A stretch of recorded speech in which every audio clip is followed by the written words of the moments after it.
السلام علیکم ناظرین، A1 ٹیلی ویژن سے میں ہوں شہریار احمد اور میں ہوں علی شواسی۔ شامل کریں گے news headline. Supreme court کے باہر احتجاج کی اجازت نہیں، پولیس نے پی ٹی آئی ارکان کو پارلیمنٹ کے گیٹ پر روک دیا۔ پشاور ہائی کورٹ میں شبلی فراز اور زرتاج گل کی حفاظتی ضمانت منظور۔ آئی جی پنجاب کل احتجاج کا انتظار کرتے رہے، کوئی نہیں آیا۔ فساد پھیلانے والے کیا جانے خدمت کا مزہ کیا ہوتا ہے۔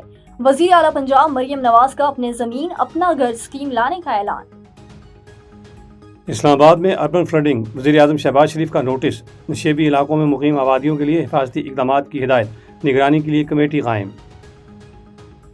ہیڈ لائنز آپ نے جانی، روک کرتے ہیں تفصیلی خبروں کا۔ جہاں کراچی ملیر کے علاقے گلشن قادری سے شہری اغوا، ملزمان نے شہری کو زخمی حالت میں جمال پل کے قریب پھینک دیا، عباسی شہید اسپتال منتقل۔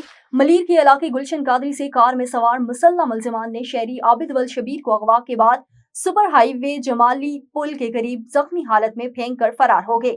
زخمی شہری کو علاج کے لیے عباس شہید ہاسپٹل منتقل کیا گیا۔ اس موقع پر زخمی شہری عابد نے بتایا ہے کہ اس کو ملیر گلشن قادری سے کار سوار مسلح ملزمان نے اغوا کیا۔ کرولا کار سوار مسلح ملزمان نے مجھے ملیر کے مختلف علاقوں میں گھمایا، مجھ پر تشدد کیا اور گولی مار کر زخمی کر دیا۔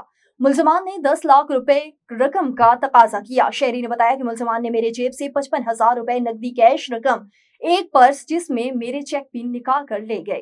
یوم استحصال کشمیر کے موقع پر حویلی لکھا میں میونسپل کمیٹی نے ایک شاندار ریلی کا اہتمام کیا۔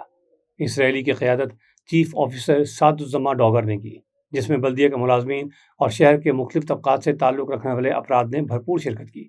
ریلی کے شرکاء نے ہاتھوں میں پلے کارڈز اور پاکستانی اور کشمیری پرچم اٹھا رکھے تھے، جن پر کشمیر بنے گا پاکستان اور مودی سرکار کا ظلم نامنظور جیسے نعرے درج تھے۔